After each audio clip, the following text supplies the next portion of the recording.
I never thought my own flesh and blood would throw me away like yesterday's newspaper.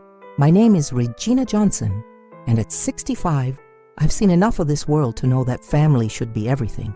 But here I am, sitting on this cold plastic chair in Sunset Manor Nursing Home on the outskirts of Atlanta, watching strangers shuffle past me like ghosts. 7 years ago, when my beloved husband James passed, I thought Marcus would step up. I thought he'd honor the man who raised him, who taught him to fix cars in our garage on Sundays after church. Instead, my son looked at me like I was a burden, a financial drain on his modern lifestyle. His wife Sarah whispered poison in his ears about how old people belong in facilities where they can get proper care. Proper care? I've been taking care of myself just fine. Thank you very much. For decades, I've run Sweet Home Cakes, the little bakery my great-aunt Bessie left me on Auburn Avenue. Every morning at 4 a.m., I'd roll out of bed to knead dough for my famous red velvet cupcakes and peach cobbler. The whole neighborhood knew the smell of my cinnamon rolls could wake the dead. But Marcus saw dollar signs where I saw legacy. He saw an old woman where I saw strength. 3 days ago, he showed up at my house with papers and a suitcase, telling me it was for my own good. The way he avoided my eyes when he signed those admission forms, it cut deeper than any knife ever could. Now I'm here, surrounded by beige walls and the smell of disinfectant, while nurses half my age speak to me like I'm a child. They don't know that Regina Johnson built something beautiful from nothing. They don't know that my hands have fed this community for 30 years. But they're about to learn that you don't count out a woman like me. Not when I've got fight left in these old bones and recipes that could make angels weep. Something stirring in my chest. Not defeat, but determination. And tomorrow, I'm going to show this city what happens when you underestimate Regina Johnson. Let me tell you about the woman I was before this place tried to erase me. Regina May Thompson, that was my maiden name, was born in 1960 in a shotgun house on the west side of Atlanta. My mama, Dolores Thompson, cleaned houses for wealthy white families in Buckhead, coming home every evening with her hands raw from bleach and her back aching from scrubbing floors. My daddy, Samuel, worked double shifts at the Ford plant, his calloused hands always smelling of motor oil and determination. We didn't have much, but we had each other, and we had Aunt Bessie. Aunt Bessie was my mama's older sister, a woman who never married but loved fiercely. She owned a tiny bakery on Auburn Avenue, back when that street was the heartbeat of Black Atlanta.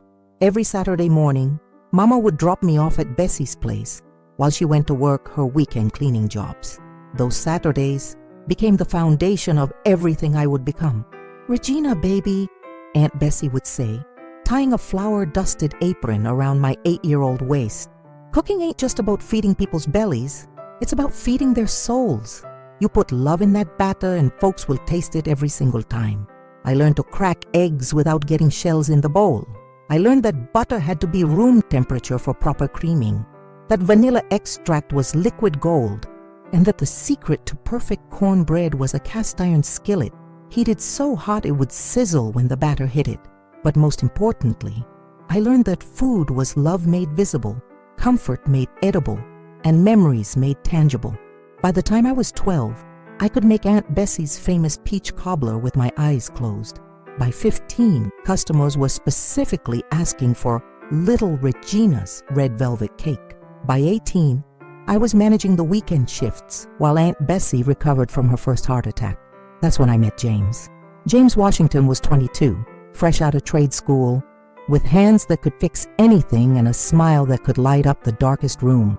He came into the bakery one Tuesday morning, looking for something sweet to take to his new job at the auto repair shop down the street. What he found was me, flour in my hair and frosting on my cheek, pulling a tray of cinnamon rolls from the oven. "Excuse me, miss," he said, his voice deep and warm like molasses, "but I think I just found the sweetest thing in Atlanta."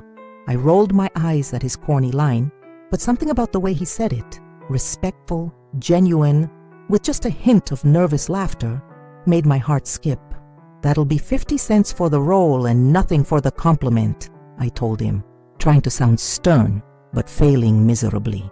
He came back every Tuesday for 6 months. always ordering the same cinnamon roll, always finding an excuse to linger and talk. He told me about his dreams of opening his own auto shop, about the house he wanted to buy in a neighborhood where kids could play safely in their own yards. I told him about my plans to expand the bakery, about the catering business I wanted to start, about the family recipes I was determined to preserve. On a warm spring evening in 1979, James proposed to me in the bakery kitchen, getting down on one knee right next to the industrial mixer where I'd spent countless hours perfecting my craft. The ring was small, a modest diamond on a simple gold band, but it represented everything we'd built together and everything we dreamed of becoming. "Regina Thompson," he said, his voice shaking with emotion, "will you marry me and let me spend the rest of my life tasting your cooking and loving your heart?" I said yes before he even finished the question. We married that fall in a small ceremony at Ebenezer Baptist Church, with Aunt Bessie's wedding cake as our centerpiece. 3 tiers of vanilla sponge with buttercream roses and a cascade of sugar pearls. The whole neighborhood came to celebrate, filling the church basement with laughter, music, and the kind of joy that only comes from community love. James and I moved into a small apartment above the bakery, and for the first time in my life, I understood what it meant to be truly happy. We worked side by side, him fixing cars, me feeding souls, building our dreams one day at a time. In the evenings, we'd sit on our tiny balcony, sharing stories about our customers and planning our future. One day, James would say, his arm around my shoulders as we watched the sunset paint Auburn Avenue golden, "We're going to have a house with a big kitchen where you can cook for our children, and a garage where I can teach our boys to fix the engines." "And what about our girls?" I'd tease. "What are you going to teach them?" "Everything," he'd answer without hesitation. "I'm going to teach them that they can be anything they want to be, just like their mama." When Marcus was born in 1982, James cried harder than I did.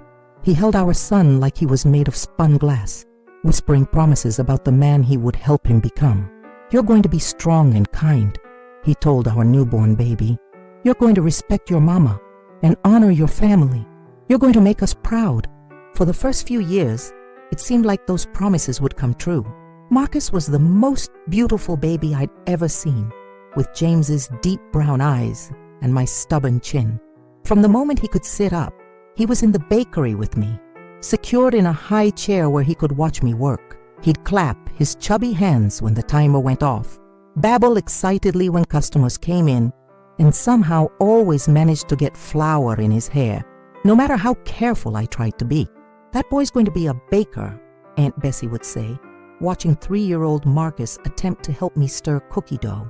"Look at how he watches your hands, Regina. He's learning even when he don't know he's learning." But Marcus had other interests too. By age 5, he was following James around the garage, handing him tools and asking endless questions about how engines worked. "Why does this part go here, Daddy? What happens if you take this piece out?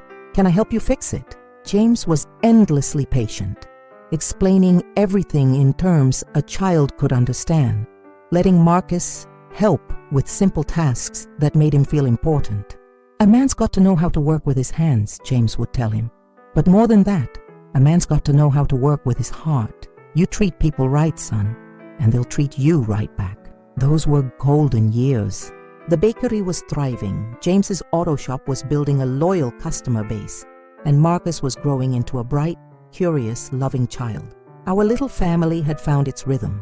Early mornings in the bakery, afternoons at the shop, evenings around our dinner table sharing stories about our day. Marcus loved those dinner conversations. He'd tell us about his friends at school, about the books his teacher was reading to the class, about the games they played at recess. But his favorite stories were always about the bakery customers he'd met that day. "Mama," he'd say, his face serious with 6-year-old importance, "Mrs. Patterson said your chocolate chip cookies are better than her grandmother's, and her grandmother was from Mississippi where they know about cookies." "That's high praise indeed," I'd reply, ruffling his hair. "What did you tell her?" "I told her that's because you put love in the cookies, just like Great Aunt Bessie taught you."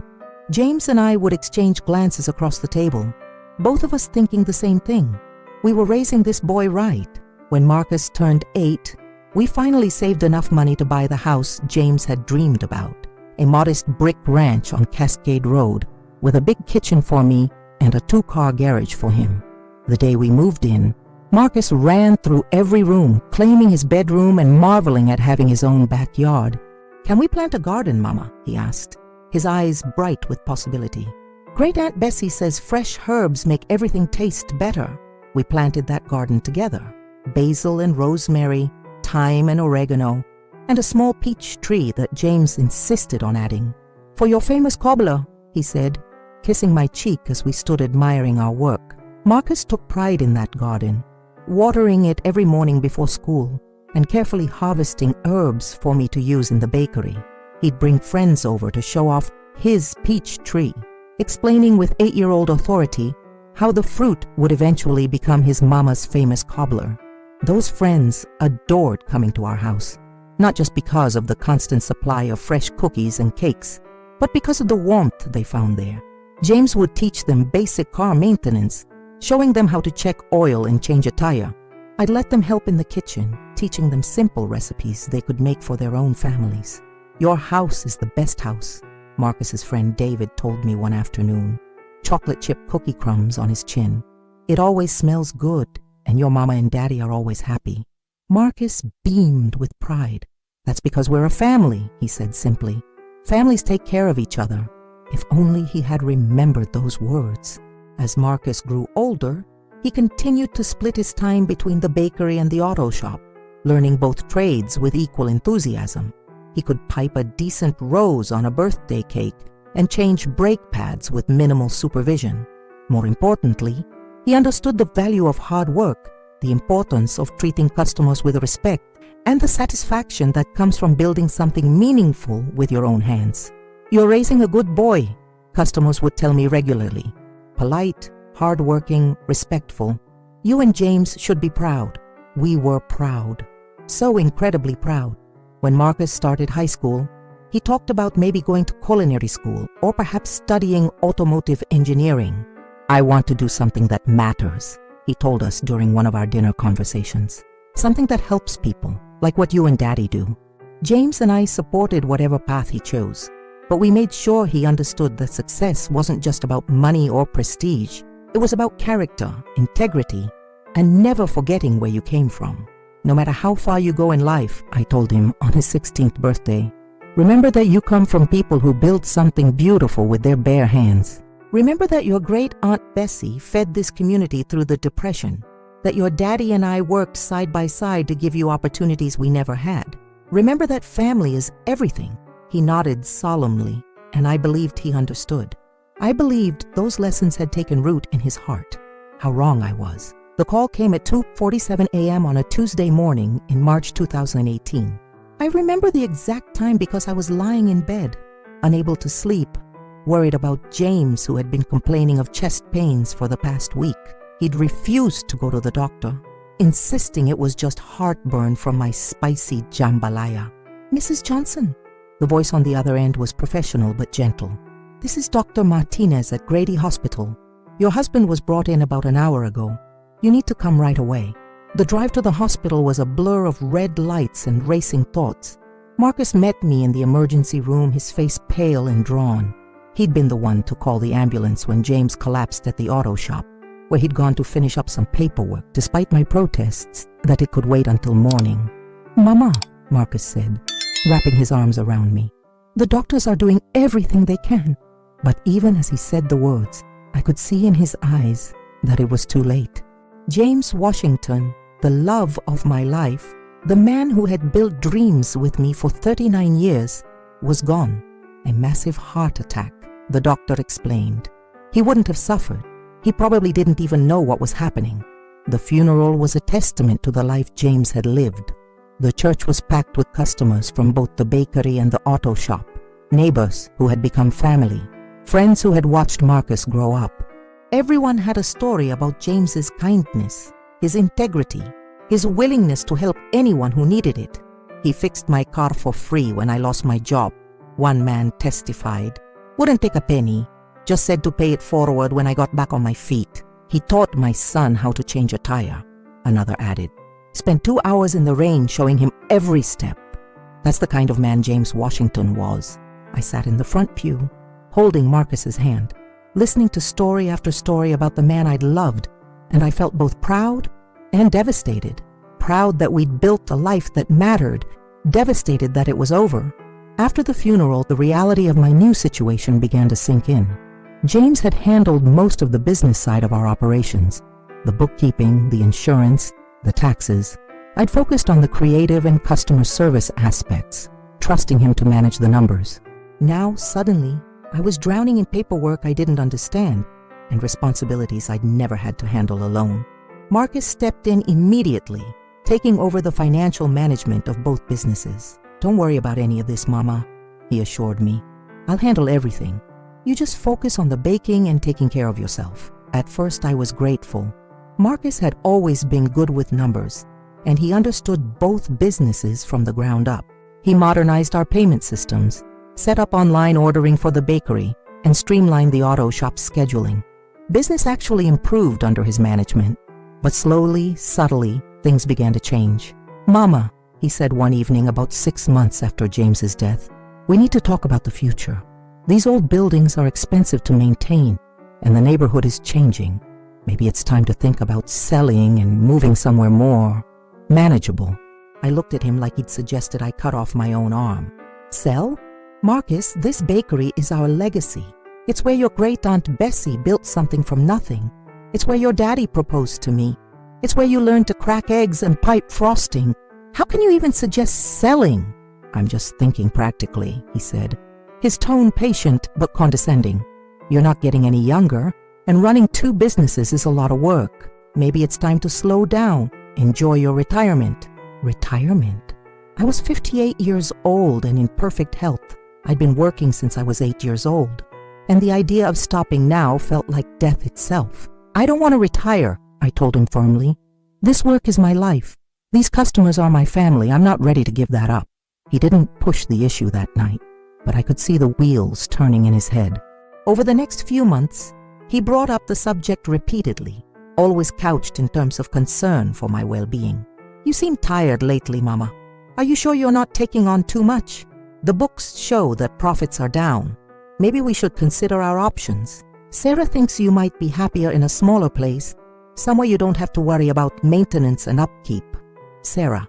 That was another change. Marcus had started dating Sarah Mitchell about a year before James died, and I'd tried to like her, I really had. She was pretty, educated, worked in marketing for a tech company downtown, but there was something cold about her, something calculating in the way she looked at our family's life. "Your mother-in-law is so quaint," I overheard her telling Marcus one evening when they thought I was in the kitchen. "All this old-fashioned baking and the way she talks about the good old days. It's kind of sad, really." "She's not quaint," Marcus had defended me then. "She's built something amazing here. This bakery has been feeding the community for decades." "I'm sure it was relevant once," Sarah replied dismissively. "But times change, Marcus. People want convenience now, not some old lady's homemade cookies. She's living in the past." I should have said something then. I should have confronted both of them about the disrespect I was hearing. But I was still raw from grief, still trying to navigate my new reality as a widow, and I didn't want to cause conflict in my family. That was my first mistake. Sarah's influence on Marcus grew stronger every month. What started as subtle suggestions became more direct criticism of our family's way of life. She had a way of making our traditions seem backward, our values seem outdated, our entire existence seemed somehow embarrassing. "Marcus, honey," she'd say during Sunday dinners, her voice dripping with false concern. "Don't you think your mother would be happier somewhere she doesn't have to work so hard? I mean, she's getting older, and all this physical labor can't be good for her." I'd bristle at being talked about like I wasn't sitting right there at the table. But Marcus would just nod thoughtfully, as if Sarah's words carried some profound wisdom. "Maybe Sarah has a point, Mama," he'd say later. "You have been working pretty hard lately. When's the last time you took a real vacation?" "I don't want a vacation," I'd reply. "I want to work, I want to bake, I want to serve my customers and maintain what your daddy and I built together." But my protests fell on increasingly deaf ears. Marcus had started seeing our family business through Sarah's eyes. as an outdated relic that was holding him back from a more sophisticated life. The wedding planning was when things really started to deteriorate. Sarah wanted a destination wedding in Napa Valley, with catering from some trendy restaurant that charged more for one meal than I made in a week. When I offered to make their wedding cake, a 3-tier masterpiece that would have been the crown jewel of my career, Sarah actually laughed. "Oh, that's so sweet," she said, her tone making it clear she thought it was anything but sweet. "But we've already booked a pastry chef from San Francisco, someone who specializes in modern wedding cakes. You understand?" I understood perfectly. I understood that my future daughter-in-law was ashamed of me, of my work, of everything I represented, and I understood that my son was letting it happen. The wedding itself was a painful affair, held at some vineyard that cost more for one weekend than James and I had spent on our entire first year of marriage. It was full of Sarah's friends and colleagues, people who looked at me like I was some curiosity from a bygone era. "So you're the baker?" one of Sarah's sorority sisters said to me, her voice carrying the kind of condescension that made my teeth ache. "How charming. I suppose everyone needs a hobby." A hobby. 30 years of feeding my community, of building a business from nothing, of creating joy through food, and she called it a hobby. Marcus, resplendent in his expensive tuxedo, seemed to have forgotten where he came from entirely. He introduced me to his new in-laws as my mother, who runs a little bakery in Atlanta, as if Sweet Home Cakes was some quaint side project rather than the foundation of our family's success. After the wedding, things got worse.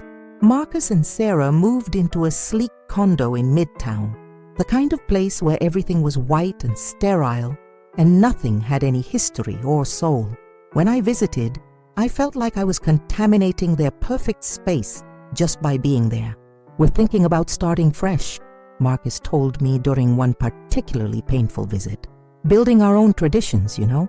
Sarah has some great ideas about how we want to live our lives. Fresh, as if our family's traditions were something stale that needed to be discarded." Sarah's campaign against me became more aggressive after they returned from their honeymoon.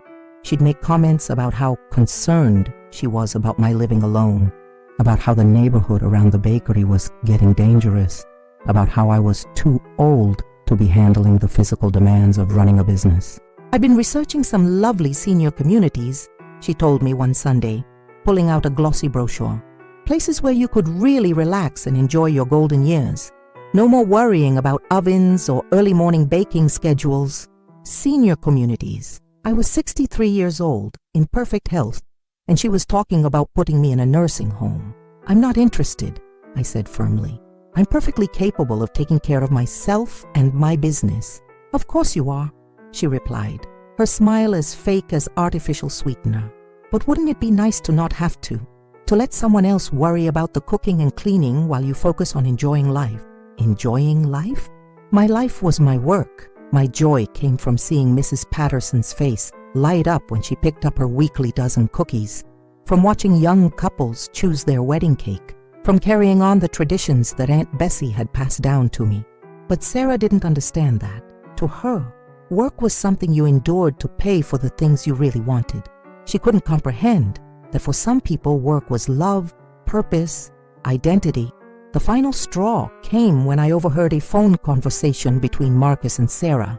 I'd stopped by their condo to drop off some leftover birthday cake from a customer's order, and they didn't hear me come in. "She's becoming a liability," Sarah was saying. "The insurance costs alone are eating into the profits, and she's too stubborn to modernize anything. We could sell both properties and invest the money properly. Set her up somewhere safe where she'd be taken care of." "I don't know," Marcus replied, but his voice lacked conviction. "It feels wrong to force her out of the business she built." "Marcus, honey, you're not forcing her out. You're helping her transition to the next phase of her life. She's had her time. Now it's time for us to build our future, not the family's future, their future." I left the cake on their kitchen counter and walked out without saying a word. But I knew then that the battle for my life, my legacy, and my dignity was just beginning. The intervention, as Marcus called it, happened on a cold February morning. I was in the bakery, preparing for the morning rush, when Marcus and Sarah walked in with two strangers, a woman in a business suit and a man with a clipboard. "Mama," Marcus said, his voice artificially gentle. "We need to talk. These are professionals who specialize in helping families make difficult transitions." The woman stepped forward with a practiced smile. "Mrs. Johnson, I'm Linda Patterson from Senior Care Solutions. We're here because your family is concerned about your well-being." My blood ran cold. "What kind of concern?" "Well," Linda continued, consulting her notes, "your son has reported some incidents that suggest you might be having difficulty managing your daily responsibilities. Forgetting to turn off ovens, confusion about financial matters, signs of depression following your husband's death." I stared at Marcus in disbelief. "What incidents? What are you talking about?" "Mama, you left the oven on all night last Tuesday," he said, not meeting my eyes. "And you've been having trouble with the bookkeeping. Sarah found bills that hadn't been paid, orders that got mixed up. Every word was a lie, and we both knew it. I'd never left an oven on in 40 years of baking. The bookkeeping was perfect. I'd been managing it just fine since James died, and the only orders that got mixed up were ones that Sarah had interfered with, trying to help by reorganizing my system." "These are lies," I said, my voice shaking with rage and hurt. "Marcus, how can you stand there and lie about me like this?" "I'm not lying, Mama. I'm trying to help you. We found a wonderful facility where you can get the care you need." The man with the clipboard stepped forward. "Sunset Manor is one of the finest senior living communities in the Atlanta area. Full medical staff, activities, programs, nutritious meals prepared by professional chefs. You'd have your own room and bathroom, and visiting hours are very generous." Visiting hours. They were talking about putting me in a place with visiting hours like I was some kind of prisoner. "I don't need care," I said, my voice rising. "I need my family to stop treating me like I'm incompetent. I need my son to remember who raised him and what values he was taught." Sarah stepped forward then, her face a mask of false sympathy. "Regina, we know this is hard, but you have to think about what's best for everyone. The stress of running this business is clearly affecting your judgment.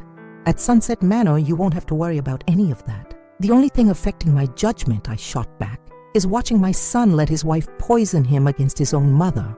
The room fell silent. Marcus's face flushed red, but whether from shame or anger I couldn't tell. "That's not fair, Mama," he said quietly. "Sarah's been nothing but supportive. She's the one who found Sunset Manor, who's been researching the best options for you." "Options for me? Or options for getting rid of me so you can sell my business and my home without any inconvenient guilt?"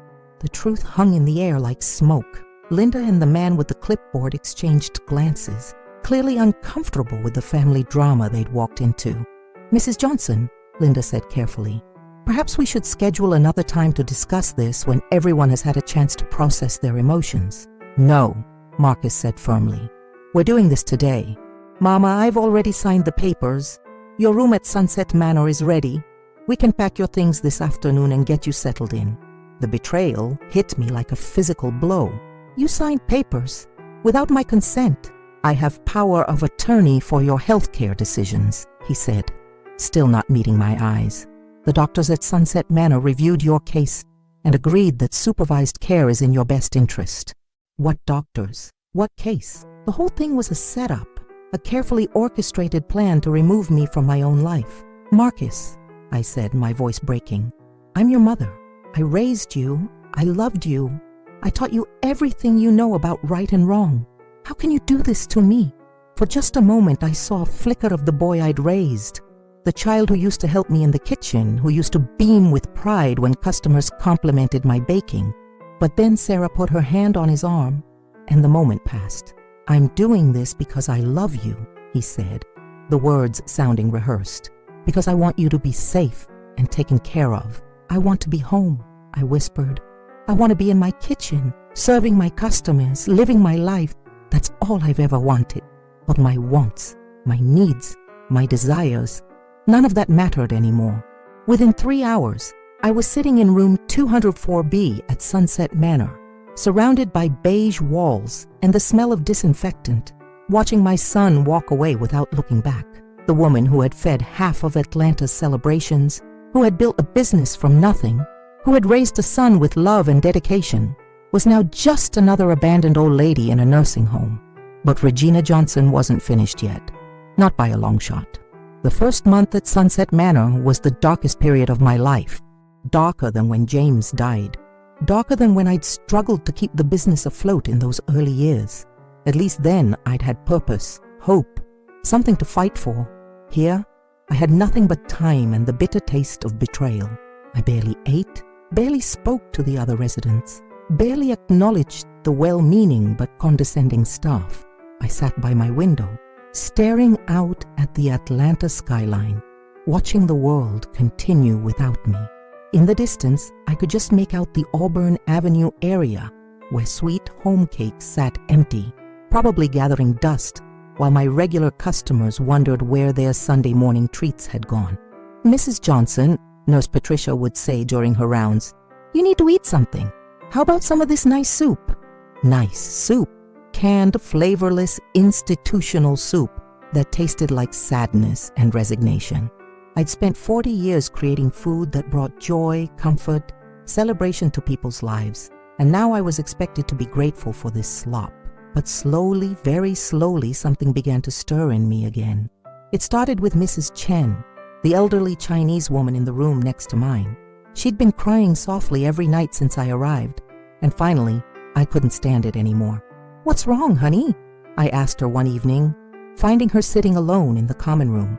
"My grandson," she whispered, tears streaming down her weathered face. "Today is his birthday, 16 years old. I always make him my special dumplings for his birthday, but now," she gestured helplessly at our surroundings. Something cracked open in my chest. Here was another woman who'd been torn away from her purpose, her ability to show love through food. "What kind of dumplings?" I asked.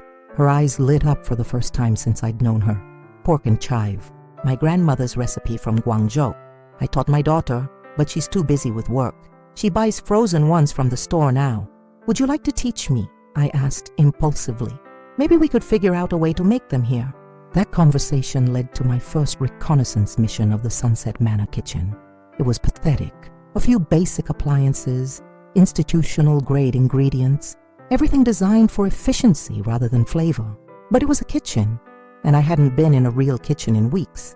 "What are you ladies doing in here?" asked Janet, the night supervisor, finding Mrs. Chen and me examining the pantry. "Planning," I said simply. "Mrs. Chen's grandson has a birthday coming up, and we thought we might make something special." Janet looked skeptical. "Residents aren't supposed to use the kitchen unsupervised. Insurance liability." "Then supervise us," I suggested. "What's the worst that could happen? We make some decent food for once?" Something in my tone must have convinced her, because she agreed to let us try. The next evening, Mrs. Chen and I stood side by side in that sterile kitchen, her gnarled hands guiding mine as we mixed ground pork with fresh chives, ginger, and soy sauce. "The secret," she told me, "is in the folding. Each dumpling must be sealed with love, or the filling will escape during cooking." As we worked, other residents began to drift into the kitchen, drawn by the unfamiliar smells of real cooking. Mr. Washington, the old man from down the hall, stood in the doorway watching us with hungry eyes. "That smells like my late wife's cooking," he said softly. "She used to make something similar when we lived in San Francisco's Chinatown." "Would you like to help?" Mrs. Chen asked. And soon we had an assembly line going. Mrs. Chen mixing filling, me rolling dough, Mr. Washington folding dumplings with surprising skill. When we finally sat down to eat our creation, something magical happened. For the first time since arriving at Sunset Manor, I saw genuine smiles on people's faces. Mrs. Chen cried happy tears as she bit into a dumpling that tasted like home. Mr. Washington told stories about his late wife and their adventures in Chinatown. Even Janet admitted that our dumplings were better than anything the facility's kitchen had ever produced. That night, lying in my narrow bed, I felt something I hadn't felt in months. Purpose.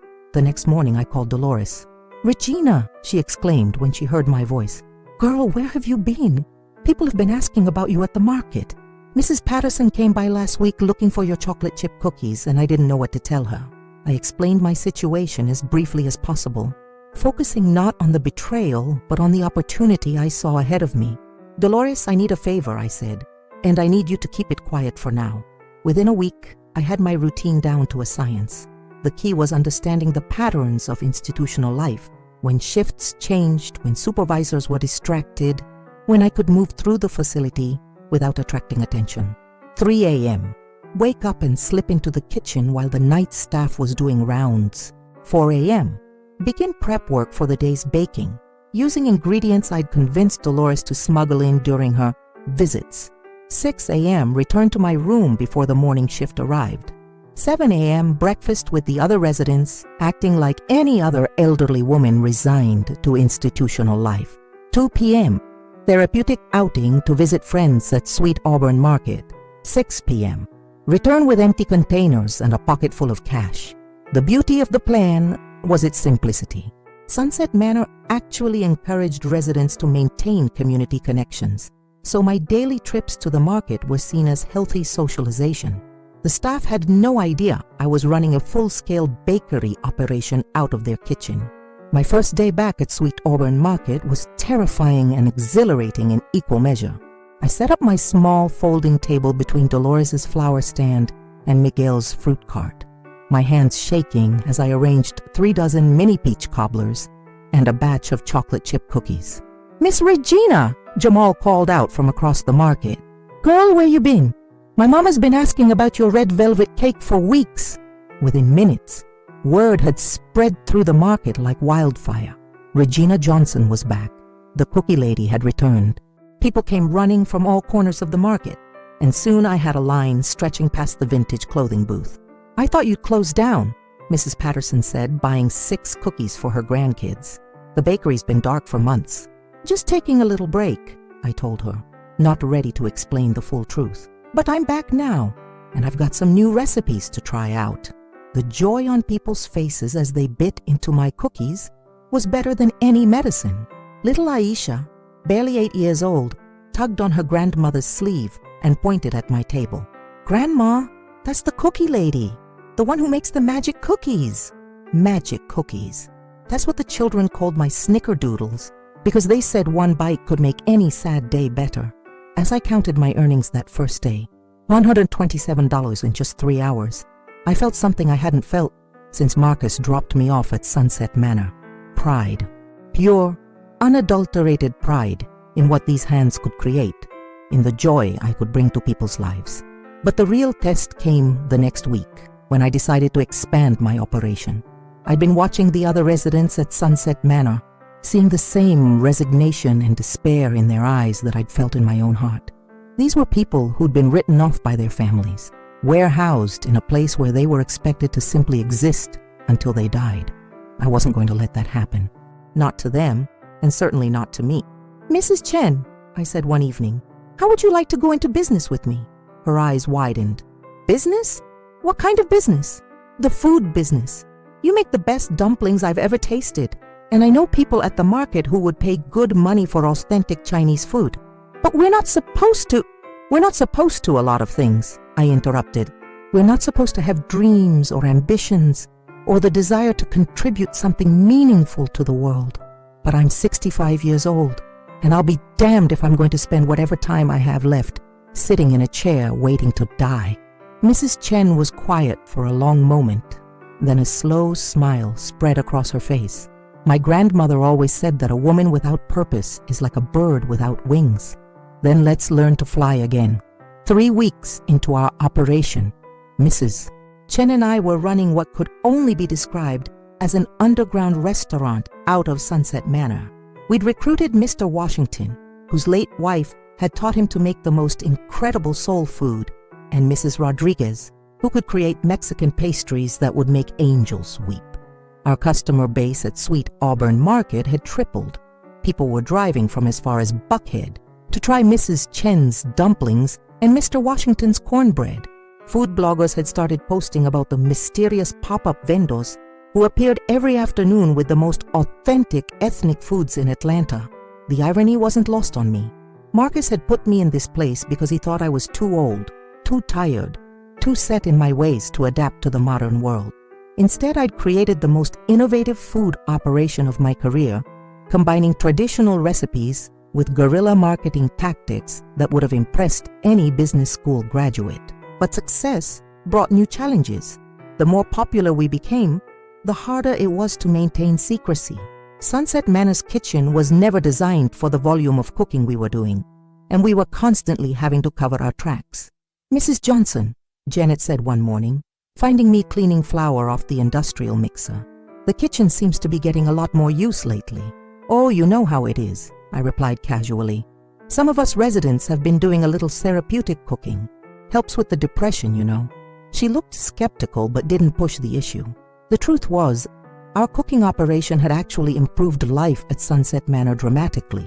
The residents involved in our business were happier, more engaged, more purposeful. Even the ones who weren't directly involved benefited from the occasional leftover dumplings or cornbread that we shared. But I knew our secret couldn't last forever, and I was right. The day everything changed started like any other. I was at the market, selling out my inventory of banana pudding cups and chess pie slices, when I noticed a commotion at the far end of the market. A young man was arguing with one of the vendors about payment terms, his voice carrying that entitled tone I knew all too well. When he turned around, my heart nearly stopped. Marcus. My son was here, at my market, looking stressed and desperate in a way I'd never seen before. His usually pristine appearance was disheveled. Wrinkled shirt, scuffed shoes, the kind of tired that comes from real worry. He was talking to vendors about employment opportunities and flexible arrangements.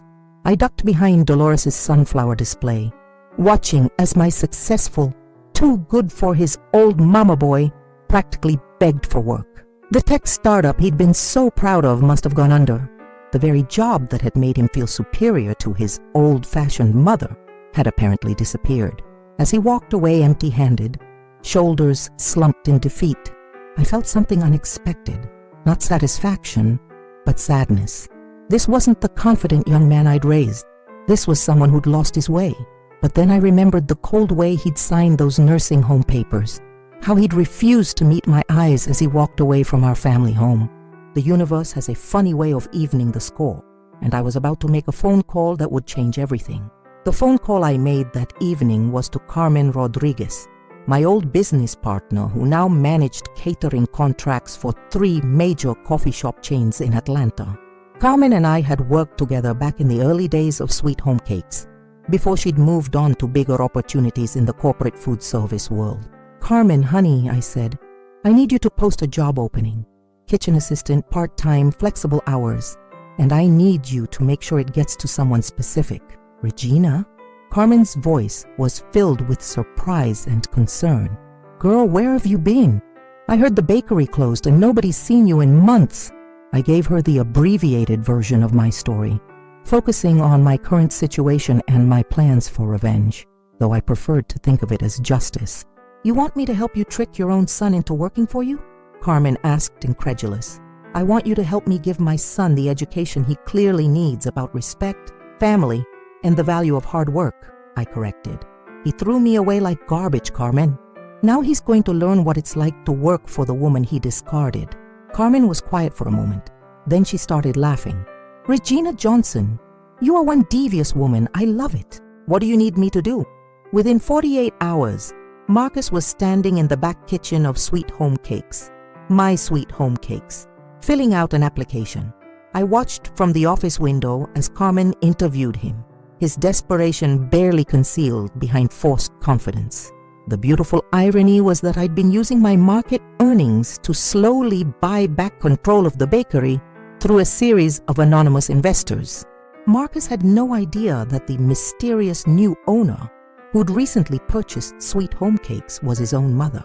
"The owner is very particular about quality," Carmen told him, playing her part perfectly. "She's, let's say, old school, expects respect, hard work, and attention to detail. She's also very private, prefers to observe new employees before making herself known." Marcus nodded eagerly, probably thinking he was humoring some cranky old woman. If only he knew. I decided to make my entrance on his second day. I'd spent the previous evening at Sunset Manor, carefully planning my appearance. I wore my best apron, the one James had given me for our 20th anniversary. with Queen of the Kitchen embroidered in gold thread. My hair was pulled back in the same style I'd worn for 30 years, and I carried myself with all the authority of a woman who'd built an empire from nothing.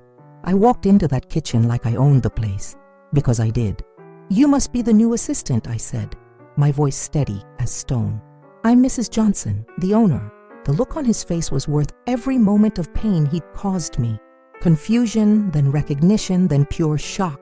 His mouth opened and closed like a fish out of water. "Mama," he whispered, "that's Mrs. Johnson to you, son. And right now you work for me." For the next hour, I put him through his paces, measuring flour, learning the proper way to cream butter and sugar, understanding that baking is both science and art. Every instruction I gave him was delivered with the same professional distance he'd shown me at the nursing home. "The customers here expect perfection," I told him as he struggled with a simple buttercream recipe. "They've been coming to this establishment for decades. They trust the Johnson name. Don't disappoint them." Watching Marcus fumble with tasks I'd been doing since before he was born was both satisfying and heartbreaking. This was the boy I'd taught to crack eggs without getting shells in the bowl, who used to stand on a step stool beside me, learning the secrets of perfect cornbread. Now he couldn't even fold chocolate chips into cookie dough without making a mess. "Mrs. Johnson," he said during his third day, his voice small and uncertain, I need to talk to you." "Talk while you work," I replied, not looking up from the wedding cake I was decorating. "Mrs. Patterson's granddaughter is getting married Saturday, and this cake needs to be perfect." His hands shook as he tried to follow my instructions. "I didn't know. I thought the bakery was closed, failed, gone under because the old woman couldn't handle it." I finally looked at him, and for a moment I saw the little boy who used to help me in the kitchen. "Is that what you thought, Marcus?" The truth came pouring out then. How Sarah had convinced him I was becoming a liability. How his friends,